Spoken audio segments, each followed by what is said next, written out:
Ready, Ike? Kick the baby! Kick the baby. Kick the baby. Hello everybody, welcome back to Mission Yozakura Family, Chapter 202, Mozu and Ryu and Asa. You know, not the most imaginative of title chapters, but I mean, it's not wrong.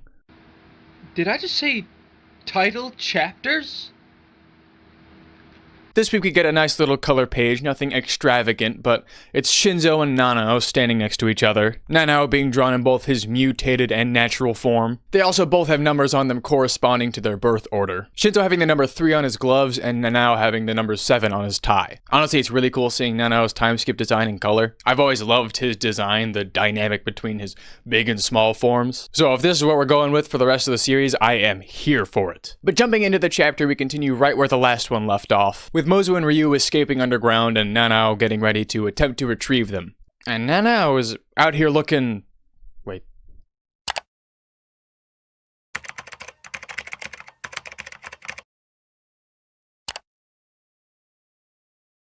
Okay, no, he's 20. We're good. He then slams his big slimy hand into the ground where Mozu disappeared into, releasing a big slime ball down after her. We see Mozu has like a spidey sense moment as she senses Nanao's pursuit, noting that Nanao is sensing the traces of her nerves in order to follow her, which she says she wasn't confident in being able to escape while carrying Ryu anyway. Mozu then tells Ryu that she's gonna stay behind while she sends him ahead towards Asa's hideout, saying to tell Asa that she'll be fine. She then launches Ryu forward as she is snatched up by Nanao. Taiyo steps in to see if Nanao is alright, to which he reassures him that he can do this, as he says he's much more experienced than Mozu at this slime transformation technique thing, when it comes to both using it and dealing with someone using it. And then, like a fresh carrot, Nanao plucks Mozu from the ground and...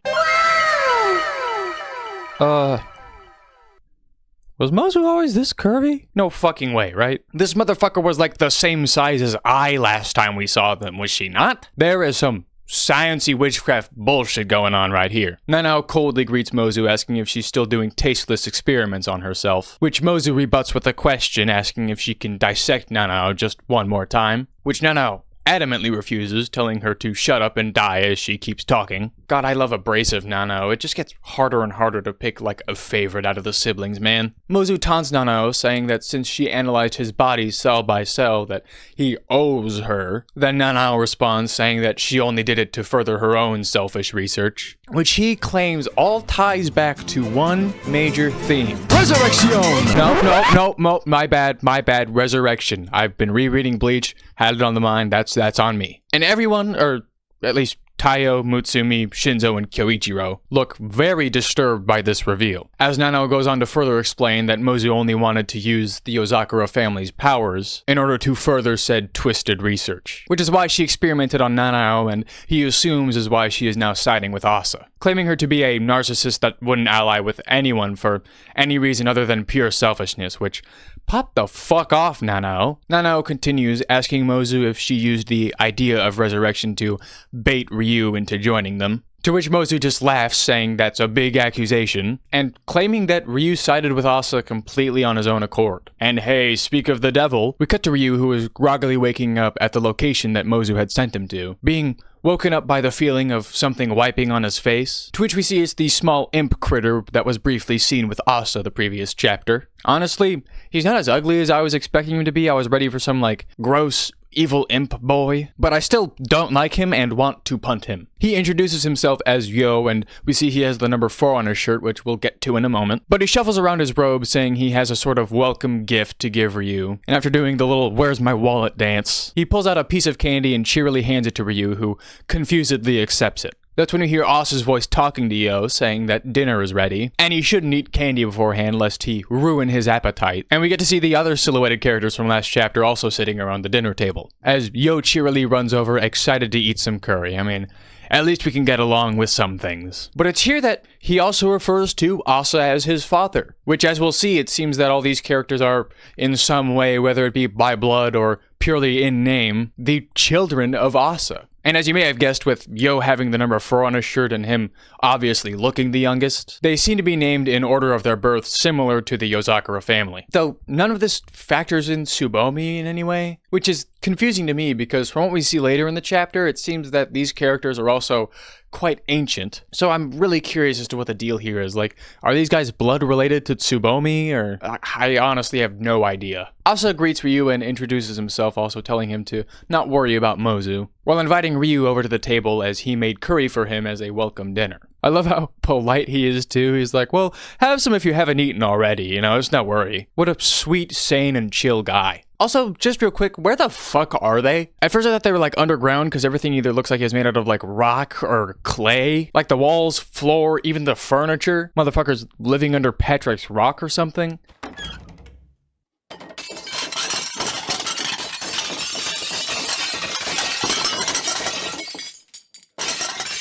But then I noticed these like big holes in the wall in the background that just look like windows. So I have to assume this is like somewhere on the surface. Very curious, I don't know. We then see Ryu sat around the table with Asa and his kids as he's just thinking like, what the fuck have I got myself into? Yo encourages Ryu, or Mr. Mustache as he calls him, to try the curry, which he does and is surprised by how good it is. To which the dude with the tiny devil wings on his back responds saying that Asa's curry is the best curry, which is a bold statement. It's here he also mentions being around when curry powder was first invented in the Meiji era, which for the uninformed out there goes all the way from 1868 to 1912, which I definitely didn't have to look up. I'm very smart and cool. It's then that Ryu notices the cat girl glaring at him disgustedly. God, I wish she'd do that to me. No! We just met this character, I am not gonna be down bad for them already. But the cat girl, who we see is named Ni, meaning she's the second oldest, says that she's just shocked that Ryu actually ate the food from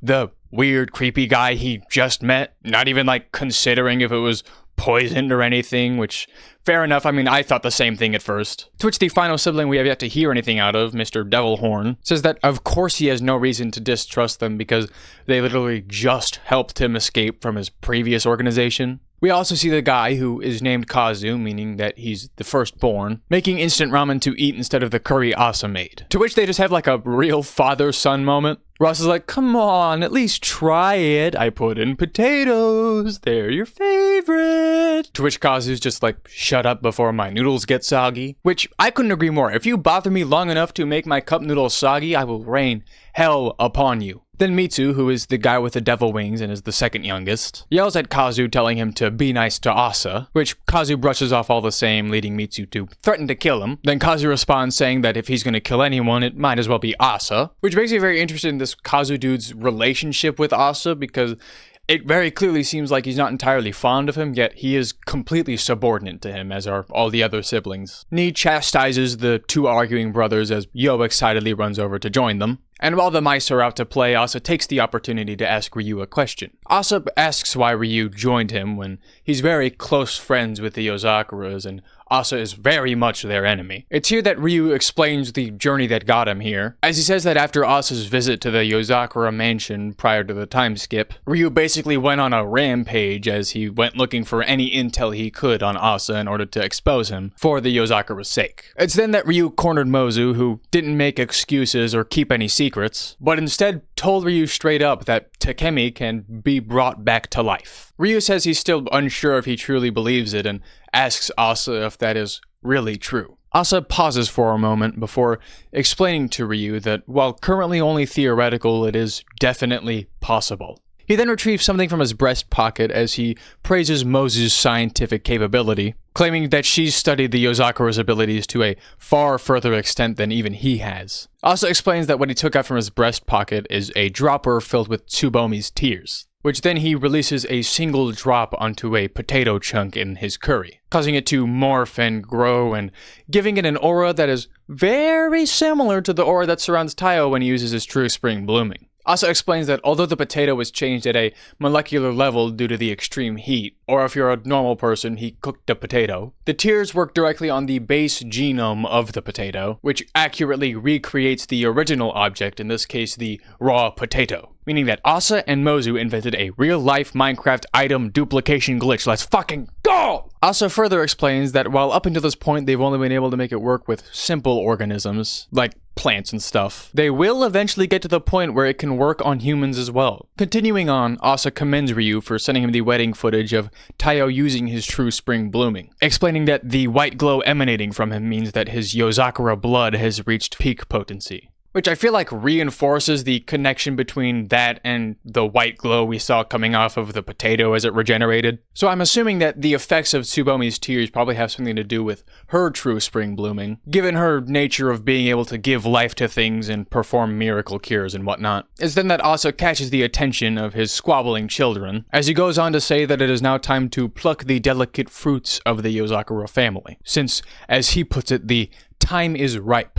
God, this dude cannot dodge the fucking creep allegations with wording like that. Also then says that the more people they have like Ryu and Mozu who are close to the Yozakura family, the better off that they are. Ryu has a somber, sharp look in his eyes as Asa says this, sort of showing that he's not completely down with what's going on, which we'll get more into in a moment. Asa then claims that it's time to begin the harvest.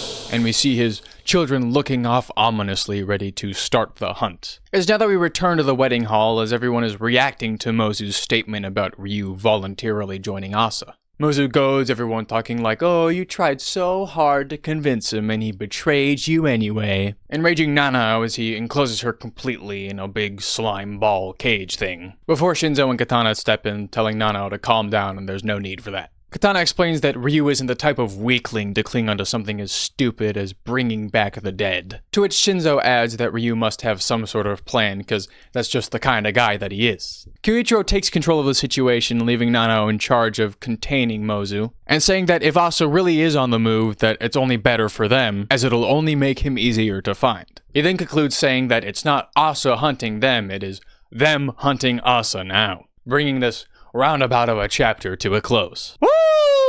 That was a fun-ass chapter. I want to give it a 9 out of 10. I don't even think I can completely explain why. It was just such a intriguing and fun chapter to me. I don't know. I love how the theme of resurrection and bringing back the dead is prevalent throughout, like, start to finish. And seeing Asa's children just has me so excited for what they're going to get up to in this final arc. It's hard to picture what the matchups would be, given that there's at least 13 people on the side of the Yozakura family, and as far as we know, only 6 people on Asa's side. Well, 7 maybe, if you count Ryu. So I can only imagine we're in store for quite a few 1v2s or 1v3s, lest more people side with Asa later on. Which, yeah, speaking of, considering the only people we've seen side with Asa so far are former mentors or associates of the Yozakura family, specifically ones that trained them during the time skip, I wonder if other shifty individuals like Giga or Hulong could end up siding with Asa in the future. If that does happen though, there's zero chance that Kai or Shuro betray the family. I mean, not in a million years, I don't think. I am super excited to see where we go from here. Let me know what you're most excited to see going forward in this arc down below. Hit the like button if you made it this far, and be sure to subscribe.